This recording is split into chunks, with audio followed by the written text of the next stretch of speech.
Hi, my name is Wendy Ann Clark, and this is my channel Transformation, where I talk about how God desires that you would be transformed into the image of Jesus by the power of the Holy Spirit living inside of you. And my goal here is to bring a short daily reflection that I hope will encourage you to continue daily pursuing the person of Jesus Christ, that you would be changed over time. And today I want to talk about a story that was in the devotional Springs in the Valley by L.B. Cowman. This is an older devotional written in kind of an older English, an older style. But Cowman was a missionary woman. She tells the story of missionaries who they went to a cannibal group of people. And this group of people, these cannibal people, 20 years before had killed and eaten the missionaries who came to share the gospel with them. And so they were courageous in going to these people.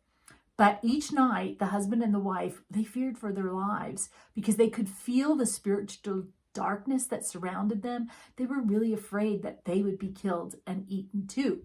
So they wouldn't sleep when it was dark outside. I don't know if I would either. They would stay up to read the word and to pray against the powers of darkness, night after night after night.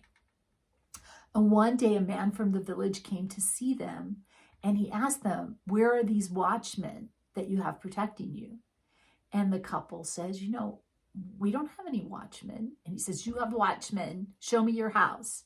So they let the man in the house, and he looks all over the house. He's looking for these watchmen. He can't find them. And then he tells them, "Every night we come to kill you. We've been planning to kill you. But you're being protected by watchmen. They're these huge, shining men. They're terrifying. They're soldiers. We can tell that, I guess they would call them warriors. We can tell. And they're terrifying." And so then they hire this assassin. They had hired this assassin who was brave and fearless, a warrior that would not be scared about anything. And he comes to kill them one night.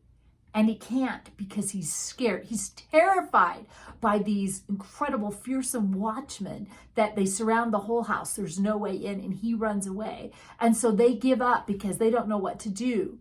How can they possibly kill them when they're surrounded and protected by these men? So he asked them, "Where are these men? If you don't have watchmen, who are they?"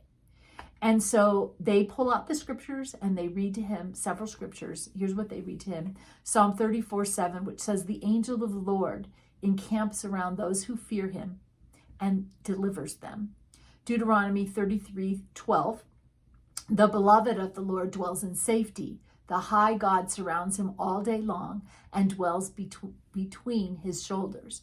And then Jeremiah 36:26, "And the king commanded Jeremiel, the king's son, and Seraiah, the son of Azriel, and Shelemiah, the son of Abdeel, to seize Baruch, the secretary, and Jeremiah the prophet, but the Lord hid them." Here's some other passages that these missionaries could have referred to, passages that show that God intervenes on behalf of his people.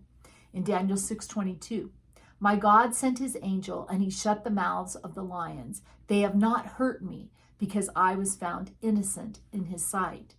So in that passage, God protected Daniel from those hungry lions, by sending an angel to protect him. In Exodus 23:20, "See, I am sending an angel ahead of you to guard you along the way and to bring you to the place I have prepared." In 2 Kings 6:16-17, "Don't be afraid," the prophet answered. "Those who are with us are more than those who are with them." And Elisha prayed, "Open his eyes, Lord, so that he may see." Then the Lord opened the servant's eyes, and he looked and saw the hills full of horses and chariots of fire all around Elisha.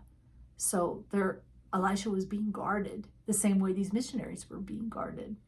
In Acts 27:23-24, it says this, "For this very night there stood before me an angel of the God to whom I belong and whom I worship. And he said, 'Do not be afraid, Paul.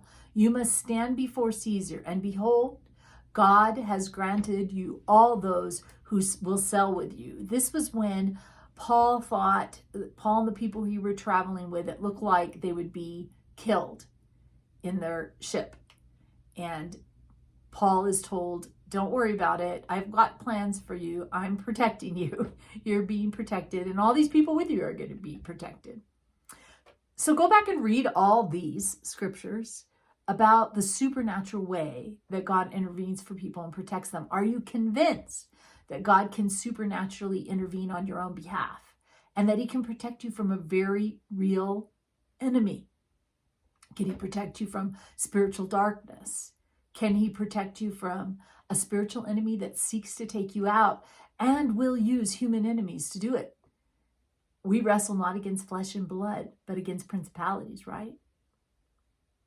Spiritual forces of darkness and wickedness in heavenly places.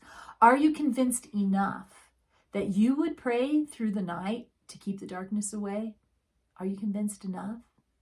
This missionary couple was really, really scared, and that made them seek the word and pray and be diligent. How diligent are you? I hope I've given you something to think about today. Let me know what you think in the comments below. Hit like if you like it. Hit share if you think somebody else might.